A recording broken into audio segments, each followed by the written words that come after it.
আয়াত, আজ আমরা রং শিখব।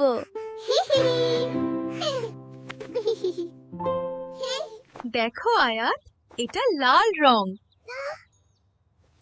লাল লাল লাল, এটা সবুজ রং। সবুজ।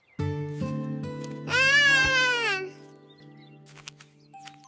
আকাশ নীল। নীল। তুমি আজ অনেক কিছু শিখেছো। আমি পারি। শেখা খুব মজা। আয়াত, আজ আমরা এ থেকে জেড পর্যন্ত অক্ষর শিখব।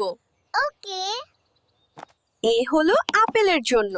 এ আপেল। বি হলো বলের জন্য। বি বল। চলো গণনা করি। 1 2 3 1 2 3। এবার চোর। 5 4 5। শেখা খুব মজা।